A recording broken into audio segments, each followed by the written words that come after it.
60च्या दशकात चित्रपटातला king Midas म्हणून मानला गेलेल्या राजेंद्र कुमार यांना एका चित्रपटाची कथा ऐकवली गेली. त्यांना ती कथा अतिशय आवडली. तो चित्रपट स्वीकारला. सायनिंग अमाऊंट सुद्धा त्यांना दिली गेली आणि ह्यानंतर आला कहाणीमध्ये ट्विस्ट. एका दुसऱ्या नटाला सुद्धा ती कथा आवडली आणि त्याला तो चित्रपट करायचा होता. या नटाने राजेंद्र कुमार यांच्या मिलतवाऱ्या करायला सुरुवात केली. अगदी मागेच लागला तो आणि अखेर मोठ्या मुश्किलीने जुबिली कुमार राजेंद्र कुमार यांनी तो चित्रपट सोडला आणि या नटाला तो चित्रपट मिळाला.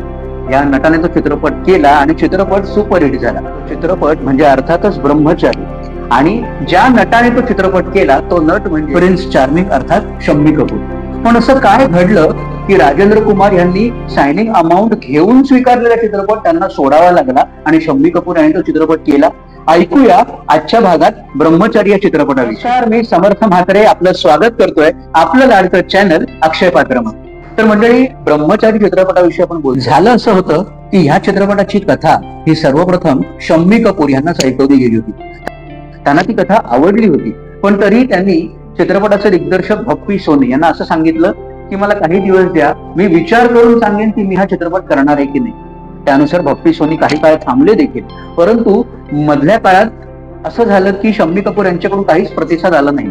त्यामुळे भप्पी सोनी यांना असं वाटायला लागलं की कदाचित शम्मी कपूर यांना हा चित्रपट करण्यात रस नसा. आणि काही काळ वाट पाहून त्यांनी अखेर जुबिली कुमार असलेल्या राजेंद्र कुमार यांच्याशी संपर्क साधला. त्यांना ती कथा ऐकवली. राजेंद्र कुमार यांना ती कथा आवडली आणि अगदी 4 दिवसात त्यांनी चित्रपटाचा करार सुद्धा करून टाकला. त्यांना सायनिंग अमाऊंट मिळाली सुद्धा. आणि यानंतर काही दिवसांनी राजेंद्र कुमार हे सहज शम्मी कपूर यांना भेटले आणि ते म्हणाले गप्पांच्या ओघात की मी असा ब्रह्मचारी नावाचा चित्रपट करतोय. हे कळल्यावर मग शम्मी कपूर यांच्या पायाखालची जमीन सरकली. आपल्या हातून एक चांगली कथा निसटली हे त्यांच्या लक्षात आलं. ते जाऊन भेटले भप्पी सोनी यांना, पण ते म्हणाले आता काहीच होऊ शकत नाही, करार झाले.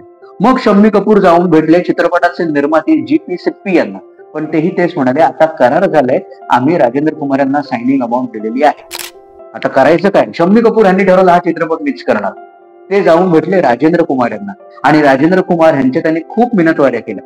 राजेंद्र कुमार यांना कळेच ना की जो चित्रपट मला आवडलाय, ज्याच्याकरता मला सायनिंग अमाऊंट मिळाले, तो चित्रपट मी का सोडावा. ते तयार नव्हते.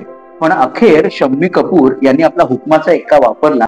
त्यांनी आपले ज्येष्ठ बंधू राज कपूर यांना मध्यस्थी करायला सांगितलं. याचं कारण राज कपूर हे राजेंद्र कुमार यांचे खूप चांगले मित्र होते आणि अखेर राज कपूर यांच्या शब्दाखातर अत्यंत जड अंतःकरणाने राजेंद्र कुमार यांनी हा चित्रपट सोडला, सायनिंग अमाऊंट परत केली आणि मग हा चित्रपट शम्मी कपूर यांना मिळाला. तो चित्रपट झाला, प्रदर्शित झाला आणि सुपरहिट झाला. इतकंच नाही तर ह्या चित्रपटाला भरघोस यश मिळालं. सोबत तब्बल 6 फिल्मफेअरची बक्षिसं मिळाली. शम्मी कपूर यांना अभिनयासाठी, जी.पी. सिप्पी यांना चित्रपटाचं म्हणून बक्षीस मिळालं, सचिन भाऊ यांना कथेचं, शंकर जयकिशन यांना संगीत दिग्दर्शनाचं, तर मोहम्मद रफी साहेबांना या चित्रपटातल्या दिल के झरोखे में या गाण्याकरता फिल्मफेअरचं पारितोषिक मिळालं. चित्रपटाने लयलूट केली, बक्षीस मिळालं. म्हणजे असं म्हटलं जातं की प्रत्येक कलाकृती आपापलं नशीब घेऊन येत असते आणि त्याच वेळेला त्या कलाकृतीचा भाग कोण होणार हे सुद्धा ज्याच्या त्याच्या नशिबावर ठरत असतं. तसं आत्ता झालं.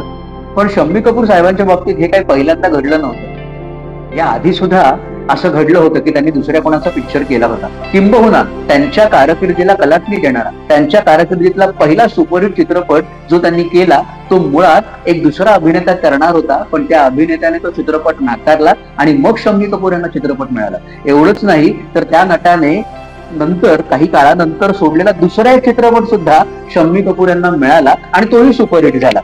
कोण होता तो नट आणि कुठले होते ते चित्रपट ज्यामुळे शम्मी कपूर यांच्या चित्रपट कारकिर्दीला अगदी एक वेगळी उंची लाभली, त्याविषयी जाणून घेऊया आपल्या येणाऱ्या व्हिडिओला. हा व्हिडिओ आवडला असेल तर आपल्या अक्षय पात्र या चॅनलला लाईक, शेअर आणि सबस्क्राईब जरूर करा.